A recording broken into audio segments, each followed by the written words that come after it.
Civic ভলেন্টিয়ারের দাদাগিরিতে আতঙ্ক টিকিয়াপাড়ায়, ক্ষোভে ফেটে পড়ল স্থানীয়রা। আমি সিভিক, পুলিশ আমার পকেটে, কেউ কিছু করতে পারবে না, এমনই হুমকি দিয়ে দাপিয়ে বেড়াচ্ছে এক সিভিক ভলেন্টিয়ার।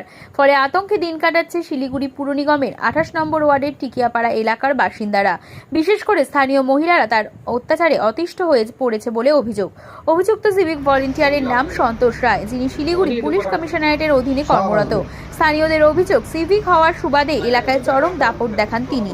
যখন তখন যাকে খুশি মারধর করে, ক্লাবে ঢুকে ভাঙচুর চালায় এবং মহিলাদের সঙ্গে অসভ্য আচরণ করে। এসব নিত্যদিনের ঘটনায় পরিণত হয়েছে। অবশেষে স্থানীয় বাসিন্দারা ক্ষোভ উগরে দিয়ে প্রকাশ্যই সিভিক ভলেন্টিয়ারের শাস্তির দাবি জানায়। ঘটনায় সরব হয়েছে 28 নম্বর ওয়ার্ডের কাউন্সিলর সম্প্রীতা দাসও। তিনি জানান, সন্তোষ রায়ের বিরুদ্ধে একাধিক অভিযোগ তার কাছেও এসেছে। দ্রুত ব্যবস্থা নিয়ে উপযুক্ত শাস্তি দেওয়ার দাবি জানিয়েছেন তিনি। তোমার সাথে কি হয়েছিল? আর আমার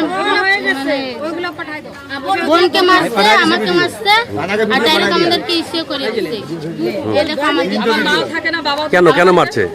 ওরা বাচ্চা নিয়ে ঝগড়া হচ্ছে। আচ্ছা, তা আমরা বলতে গেছিলাম, কেন এরকম করতেছো?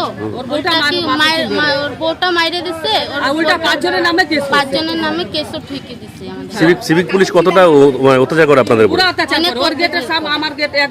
এই সামনাসামনি গেট আছে, তাও একটা জলও ফালে দেয়, অনেক নোংরা গালাগালি দেয়। ওইটা যা বলতে যাও আবার মারামারি স্টার্ট করে দেয়। এনি টাইম মুখের ভাষা অনেক খারাপ আছে।